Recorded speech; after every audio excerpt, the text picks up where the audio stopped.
Tepung pelita yang wajib ketika Ramadan. Tapi itulah, aku perasan banyak yang bungkus dengan plastik. Tapi yang masih pakai daun pisang ni masih ada. Tolonglah kalau boleh, pakailah daun pisang. Pakai jadi bekas plastik ni bukan apa. Kita risau. Bahan kimia daripada plastik tu takut masuk dalam kuih tepung talam kita. Tapi selamatlah juga tepung talam kita ni. Cara nak buat dia, patong dalam bekas tak payah rebus. Kuih ke. Sebab kita tak mahu bahan kimia dalam plastik tu masuk dalam kuih. Sebab ada bekas ayak, bekas makanan. Bila terekspos pada certain suhu, bahan kimia dekat plastik tu boleh leach, boleh masuk dalam makanan kita. Ayak ke, itulah botol ayak yang lama tinggal dalam kereta. Kita pula parking dekat luar, tak berbumbung. Botol ayak panas. Risau bahan kimia dalam air tu. Sama konsep dalam bekas makanan. Plastik macam ni. Kita tahu tak, plastik ni dia BPA free. BPA tu stand for bisphenol A. Bisphenol A atau BPA banyak dibuat dan digunakan untuk pembuatan plastik.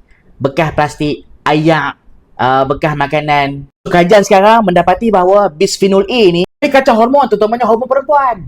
Sebab secara kimia bisphenol A macam estrogen. Ni BPA, estrogen. Lepas tu according to science, bisphenol A tu dia mempunyai sifat weak synthetic estrogen. Walaupun saiz BPA tu lebih kecil, tetapi yalah kalau compare dengan hormon perempuan tak kuat mana, tetapi masih ada potensi macam hormon perempuan. Bayangkan kalau kita lelaki, kita rajin minum ayak yang ada kandungan BPA, tak rasa benda tu kacau ke sistem dalaman kita, terutamanya hormon testosteron. Kalau tengok kajian belakang ni, Systemic Review Meta-Analysis of Epidemiological Evidence, bisphenol A ada kacau cardiometabolic disorder, serangan jantung, kolesterol, gula, hypertension. Ada juga studi mengatakan BPA ni bukan setakat masuk dalam darah. Dia boleh pergi ke buah pinggang, masuk dalam air kencing, urine. Secara tidak langsung, BPA dia membebankan buah pinggang. Aku tak bohong Contoh kajian. Tapi ni melibatkan makanan tin dan juga level BPA. Makan selama 5 hari, baca air kencing, tengok-tengok ada BPA weh.